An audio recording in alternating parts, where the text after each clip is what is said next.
DeBradford would never say why he ghosted Colton during their senior season, so I'll let you in on a secret. DB grew up in an extremely affluent household. DB had access to all the latest games, equipment, trainers, and any shiny toy he might have wanted, his Porsche 911 for example. There was one catch. Because of the nature of the way Wall's parents made their money, they were extremely competitive, and that competitiveness bled over into DB. DB had a legendary work ethic, no question about it, but he wasn't physically gifted in terms of his athleticism.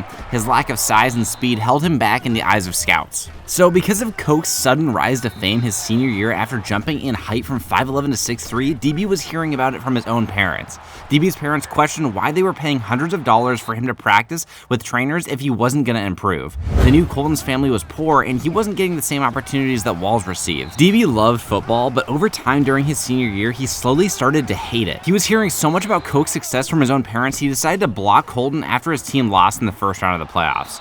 And you can bet that when Colton paid off his parents' mortgage, DB's parents let him know about that too. DB didn't have it in him to tell all this to Koch, so they grew apart. Wall's toxic competitiveness got to the best of him when Koch showed up at his house during the holidays and after DB and Ohio State beat Michigan to end their freshman seasons. Flash forward to the beginning of their sophomore years, Colton had no interest in reaching out to DB anymore. In Michigan's first game, they lost to an unranked Utah team, and Koch was starting to question his decision not to transfer after a disappointing freshman season.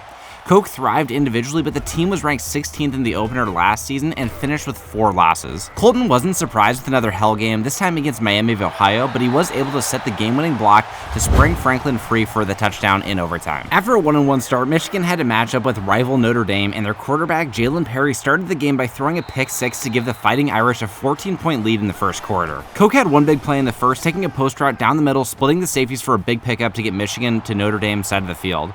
Michigan would score with Johnston off the field, but Notre Dame matched the score with 2 of their own to go up 28-7. Koch wouldn't be denied in the second, and I'm not talking about that Deshaun Watson kind of denied, breaking off a few tackles and then running a deep in route, with Perry actually threading the needle for a touchdown before half. There were several points throughout the game where it looked like the score was getting out of hand, but each time Koch stepped up and delivered a memorable catch that put his team in scoring position if he didn't get in the end zone himself. Koch had to be catching the attention of NFL coaches and scouts with the performance he was putting on, but they'd have to wait, of course, because Koch was only a sophomore and would likely need to play at least his junior year before potentially declaring for the draft. I'm not too sure Koch wants to stay and play at Michigan his senior year based on how these first 2 seasons have begun. He had perhaps the most memorable play of his young college career, hauling in a game-tying touchdown with a minute remaining, and Notre Dame fans were shocked in the stadium. The celebration, however, was short-lived for Michigan. Despite Koch's Herculean backpacking of his team, the Fighting Irish got a game-winning field goal at the last second to drop Michigan to 1-2.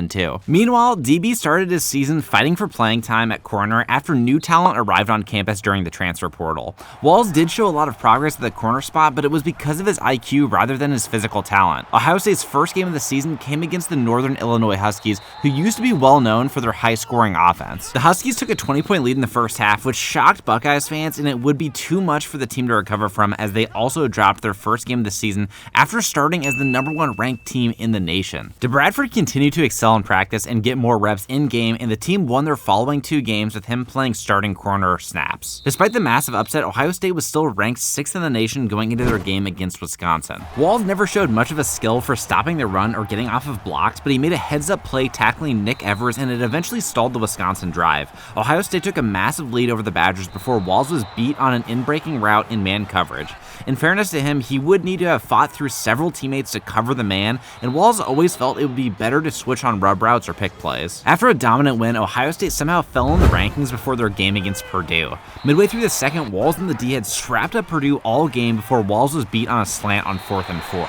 The play wouldn't end up mattering as Purdue couldn't put points on the board, but on the following drive, Walls got babied by a Boilermakers receiver who shoved DB off and got into the end zone before the end of the half. The defensive backs coach challenged him to think less and rely on his instincts a little bit more, and while the game was basically already over, DB iced the game in the 4th with his first pick of his sophomore season. After another win, Ohio State slid again down to number 8 with their next game against the Tar Heels, and DeBradford and the D had their work cut out for them against Drake May, who was a top 5 projected quarterback in the following draft. If you'll remember, DB is a tape grinder, if nothing else. He studies these matchups to make plays. It's like how Malcolm Butler was never a superstar athlete at corner, but he was a student, and that was the exact reason why he got that pick in Super Bowl 49. So DB thought that he had May's tendencies mostly understood. This was another big opportunity for DB to up his draft stock. Walls was always jockeying for position to move up, whether it was moving up to a 4-star in high school or moving up to the first round of the NFL draft.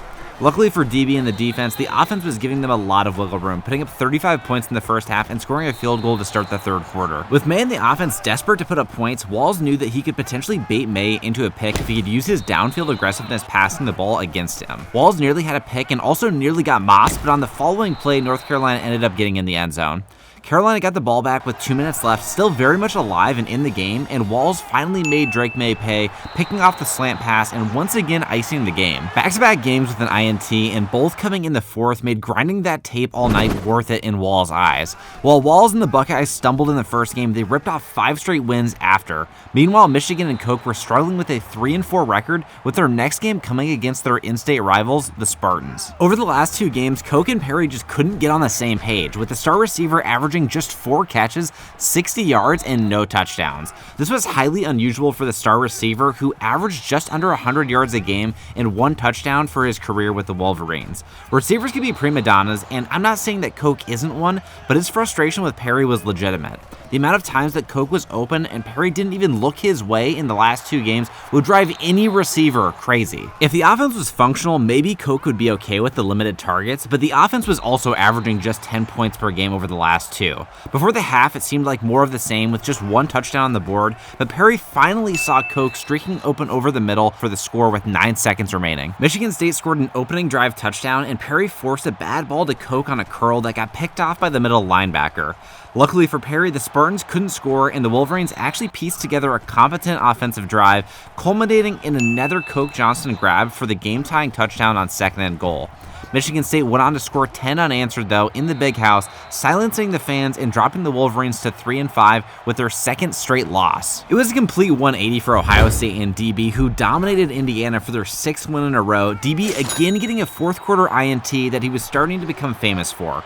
Walls knew that next week was a huge game, though, as Ohio State was hosting Penn State, who was ranked 5th in the nation at this point. This kind of game could vault Ohio State back into the contention for the college football playoffs. Ohio State's defense didn't disappoint, forcing a turnover and getting out to a lead early. Walls was playing textbook blanket coverage, and a lot of corners would tell you that playing DB is an attitude and a state of mind. You low-key have to be extremely confident to be able to cut it at the corner position. You can't let one big play get to you, and Walls was starting to elevate to that point where nothing could faze him.